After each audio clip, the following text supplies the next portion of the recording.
Hello everyone. Today I'll be doing a short talk about the SwiftUI ScrollViews. My talk is a bit shorter than the other ones. It's a lightning talk. But before I start with the talk, I'll just like to take a moment to go over two things. One is I'd like to give a huge thanks to everyone in the Cocoa Heads community and everyone that's been involved in organizing this conference. Everyone has done a great job and I'm very thankful to be here.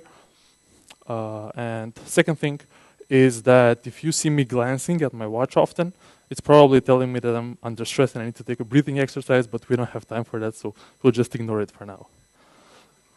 So let's start. A little bit about myself. Thank you, Philip, for the introduction. I'm a senior iOS engineer at Slice. I have about 5 years of experience and worked at Nikita previously. I'm an avid member of this community and I've attended most of the meetups that we've had thus far. And out of work, I really like to game, watch esports, and enjoy specialty coffee. So the agenda for today will basically be, I'll give you a background of our app, then I'll give you an idea of what we tried to build and how we went about building it. Then we'll run into some optimization issues, which is the unoptimized part of this talk. Then we'll figure out a bad solution and finally come out with a good solution at the very end. So let's start. A bit of context. So I work for Slice and that's a digital pizza ordering platform. I work in the consumer-facing app, which means that I basically work on an app that's meant to allow the users to order pizza from their favorite shops. And as that, one of the main screens of the app that we will focus on this talk is the menu screen, which is a very crucial screen if you think about it, simply because most of the users that will want to order pizza at one point will have to interact with it. So the first thing that we'll do here is I'm going to give you a rundown of how the menu screen looked previously and how it looks now. On the left, you can see the UIKit version, and then on the right, you can see the SwiftUI version. They basically have the same amount of information. There's nothing new in the SwiftUI version. It just looks a little bit cleaner and it's a little bit easier to maintain. This was kind of part of our initiative to move UIKit and RX Swift code to SwiftUI and combine code. So that's basically that. Now, something that you cannot see on the screen yet is the missing feature. So there's a feature that the Android team had implemented and then that we needed to implement, which is a floating category navigation view, which would be on top of the menu itself, and it will allow the users to click and navigate to different parts of the menu. Now I'll go to the next slide so that you can see how it should look and work. I'd like to point your attention to the left slide first, to the left simulator first, where we'll play the first part of the requirements.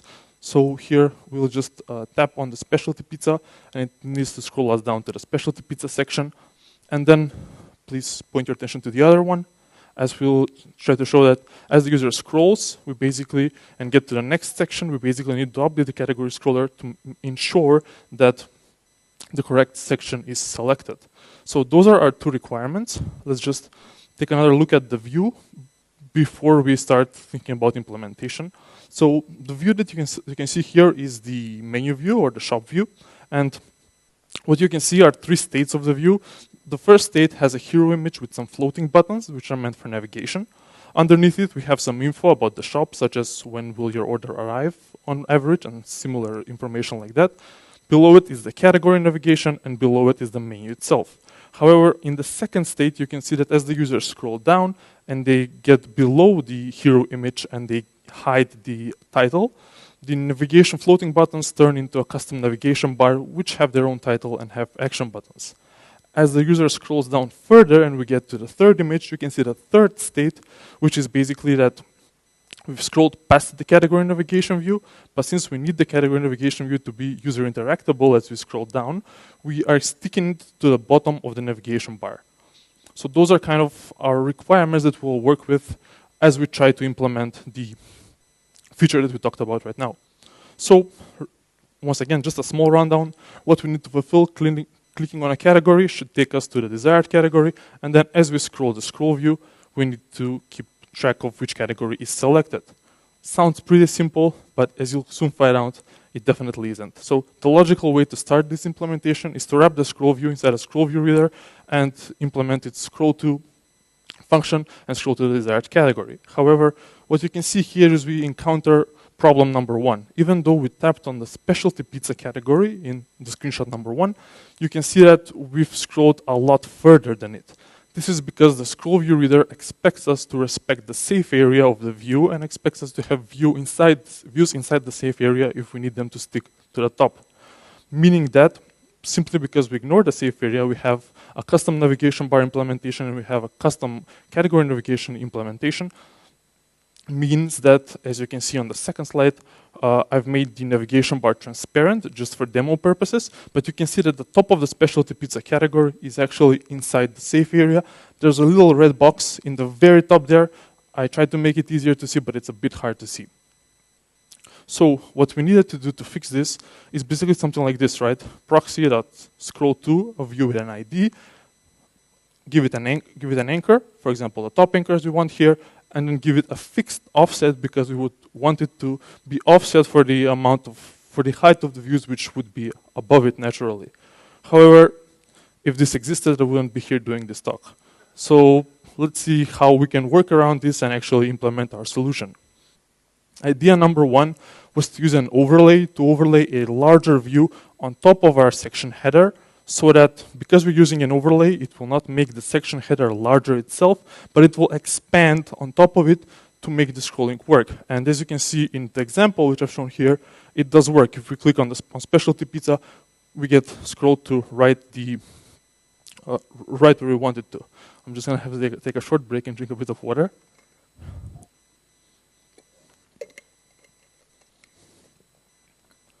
So on the following slide, I'll show you what's under the hood here. So we're basically using two modifiers. One is to monitor the size of the title view, and then the second one is to set the overlay. The overlay just aligns to the bottom of the title view itself, and it overlays a rectangle, and then the height of the rectangle is basically the fixed height of our navigation bar and our category navigation bar, plus the top safe area value and the title view frame itself. And as you can see at the very bottom, we give it the ID of the category ID which it should anchor for. So on the screenshot, I've colored the rectangle red so that you can see it clearly how it looks as you're trying to perform our action. It looks very weird, but because it's clear, the users will never get to see this rectangle. So for now, I think we're good. So trying to implement the second requirement for this feature is that we need to know which category is the selected category at every moment. So we can do that also very easily by using a geometry reader in the background and try to keep track of the kind of frame in the global space. If we have the frame and we can update every time the frame updates, then we can implement a function which looks like this, is view in desired frame. So how this function will work is that we'll practically have our total top bar height and then check for the minimum Y and the maximum Y value of the frame which we're trying to check for.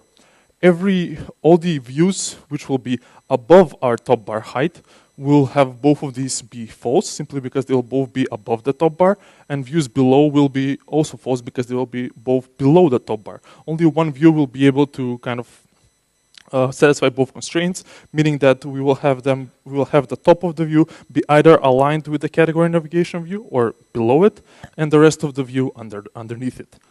So this looks pretty nice, and I can tell you that it gets the job done.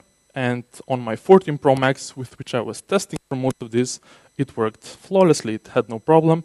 We were ready to ship it, ready to go to production. Not so fast. So what we actually realized is that one of my colleagues had an iPhone 11, and when they tried to run the same code on their iPhone 11, I'll just start the video and you can see basically what happens. The scrolling is very jerky. We get a lot of hangs. And if you try to scroll between two categories, for example, the gourmet pizza and the normal pizza category, you see a lot of jumping and a lot of animation problems here. So the immediate reaction to seeing this with me was, let's just get this vstack, which is meant to render our entire menu, and let's just make it lazy, right? If we make it lazy, we won't have all the categories in memory, and we'll just keep the categories which are visible in memory, meaning that it should boost performance. However, even though this does boost performance, the issues that we are coming up with is that the overlay no longer works. For the views which are outside of memory, the overlay is also outside of memory, so this rectangle is also outside of memory, meaning that when we try to scroll to this rectangle with this ID, it will never work as it doesn't exist. So from here, we had two potential solutions that we could look at. And I'll try to run down through both potential paths that we took and kind of tell you what we ended up with. So one of them was trying to make the lazy VStack work. It didn't work with our current implementation, but maybe there's something we can do there.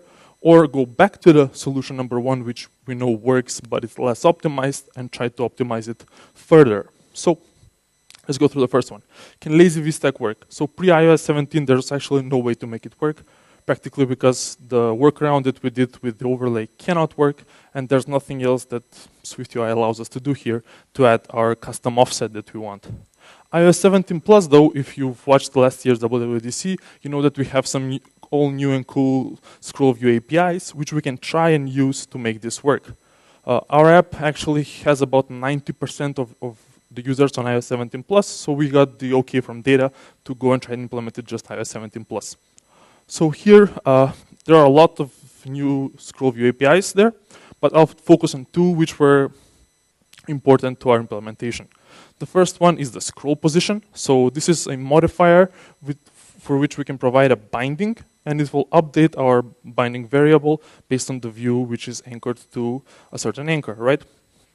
This sounds very good until we figure out that it works the same way as a scroll view reader, and it expects a safe area. There's no way to once again add an offset here. So the scroll position works the same way as the scroll view reader. It allows us to do everything. It even reads the position for us, but for it to update the value that we need, it needs to be at the very top. So for this current implementation, it wasn't a good idea.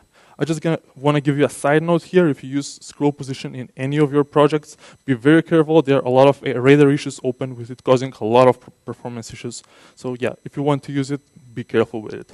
Now, let's jump to the other thing, which is the scroll target behavior. So this is a new protocol which Apple gave us called scroll target behavior, which we could implement.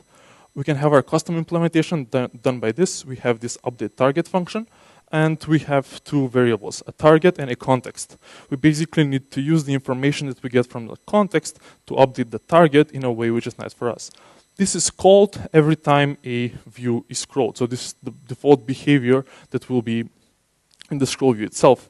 There are some predetermined behaviors that you can use from Apple, such as if you want a paging scroll or stuff like that, but you can also implement your own. So this is what we tried to implement. I'll reveal the code in a second. So we have this offset, which we can give to the scroll target behavior, and then we have two conditions that need to be met for it to be applied.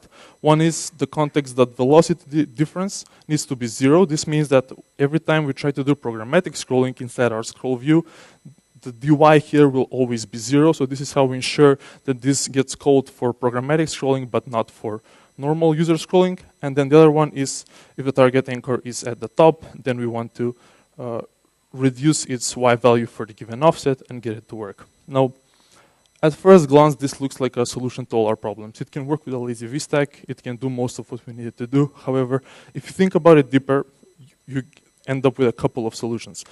A couple of problems, sorry.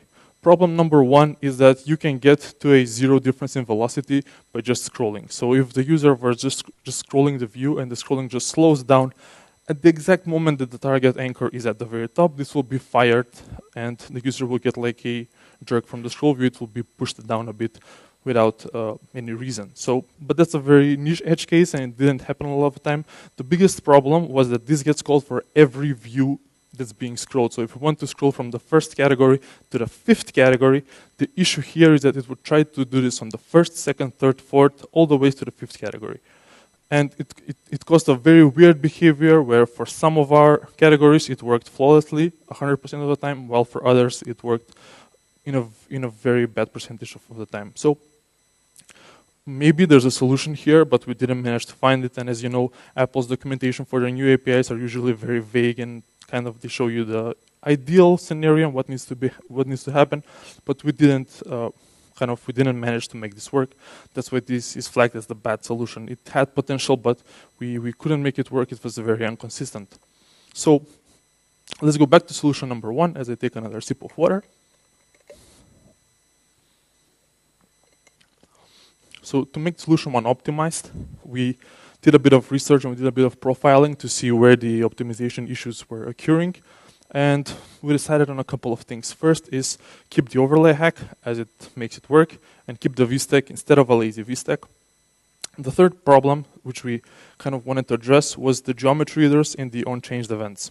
The problem here is that in our previous attempt to fix this, we had a geometry reader which was reading the frame of every single category inside the global space. So as the scroll view was being scrolled, we would get hundreds of updates every second for every single category.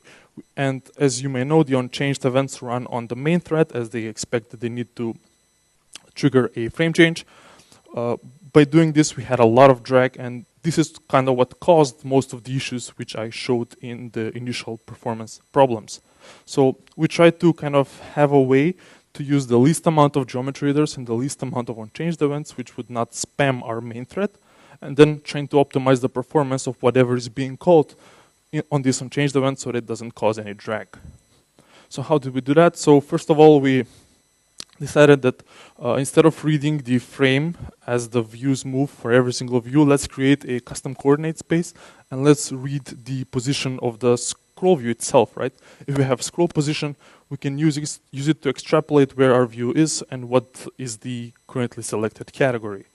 So going from here, what we figured out is that we need to figure out which category is selected. So we have the scroll position. We can use a geometry reader, but actually have it be in our custom coordinate space, and therefore we can read the minimum Y value and the height of each category, meaning that we know the vertical space that each category takes. Then we can slam them in a dictionary in which we would have kind of the ID of each category. So you see it here, so we can have a category ID and then the range that it needs to go through. For example, category 1 would start with a minimum value of 800 and maybe has a height of 200, meaning that its range goes from 800 to 1000. Having this dictionary is very helpful because as our scroll position changes, we can go through our list of categories and find the first one whose range matches the scroll position. As we find it, we can update it and hopefully have everything work. So this solution proved to be not quite good enough, right? It was very good, it was a lot better than our previous solution. The performance was about 10 times better, but still when we tested with production data on the older devices, we had a lot of problems. Why? Well, finding the correct category ID for the scroll position turned out to have a time complexity of O of log n, when n is the number of categories. So in a large number of categories, this caused a lot of problems. So we needed a way to reduce the complexity to maybe O of 1 so that the complexity of this operation is not dependent on the amount of categories that we have, because we know that if we have it be dependent on the amount of categories that we have, we will eventually run into a menu which has a huge number of categories and which will cause the same issues.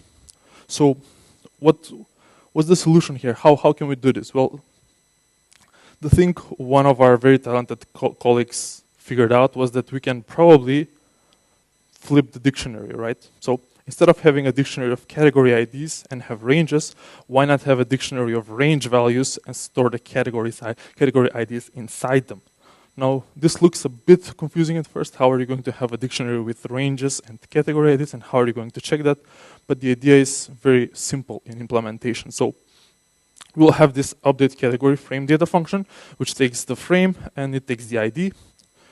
As we go further, we're going to compute a range. So the frame range is from the origin Y up to the origin Y plus height. And then we'll compute the total top bar height, which needs to be ignored, as we mentioned earlier. And then we go for each member in the frame range. We would take the member, we would offset it for our desired offset, and then add it to our category offset dictionary. By doing this, we are creating a humongous dictionary of keys and values. However, the type of dictionary is integer to integer, so even though the dictionary is huge, it doesn't take that much memory, and the memory that it takes, it doesn't cause any performance issues. So even though the initial computation of this dictionary might be a bit taxing, by the time everything loads, it's perfectly fine. And it doesn't cause any problems with our solution. And then at the very end, we needed to make one more workaround, and that is because we have scroll positions which are not tied to categories. So for example, as you saw earlier, we had views above the categories themselves. So for these positions, we wanted to make sure that we always knew what the first and the last category offset were. So if offset is not in our dictionary, so if we get a nil value, we can check if it's lower than the first one, default to the first one, or if it's larger than the last one, default to the last one. And yeah, after this, the only thing left to do is to see how it works in action. I'm a software engineer, so of course I'm allergic to live demos, so you'll just see a video. This is basically it. As you scroll through, everything is smooth, the scrolling is smooth, the updating is smooth, we don't have any issues. And as you try to scroll to each, it works as expected. Okay, I don't want to bore you with this. Basically, you can see that it works as it should. So key takeaways and conclusions. I like to say that never underestimate how SwiftUI can make our life harder, even though it usually does the opposite. But sometimes you figure something out that you would assume is very easy, very simple to implement, and then you see that it's definitely not so.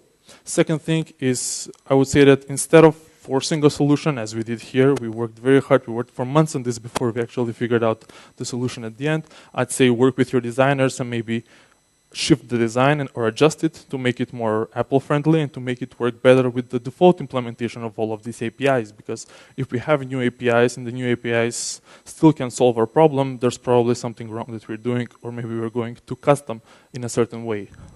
The next thing that I wanted to let you know is that the solution that I presented at the end, even though I marked it as a good solution and we wanted this presentation to have a happy ending, it still only works for iOS 17 and it doesn't work for iOS 16 and iOS 15, and we don't really know why yet.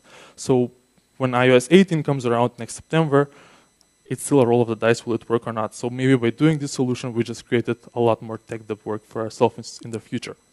However, I'd say it was one of the more satisfying things to actually fix at the end, because sometimes we don't get the chance to solve very complex problems, and something like this comes around, it makes you appreciate it a bit more. So I guess my conclusion at the end is do as I say, not as I do. Thank you for listening to me. I hope some of you found it useful. I hope this was a nice presentation from all of you. And I'm always open to questions. I'm not sure if we have time for questions, but if not, feel free to find me during the conference. I'll be here for both days, and I'm available on Slack at all times. Thank you.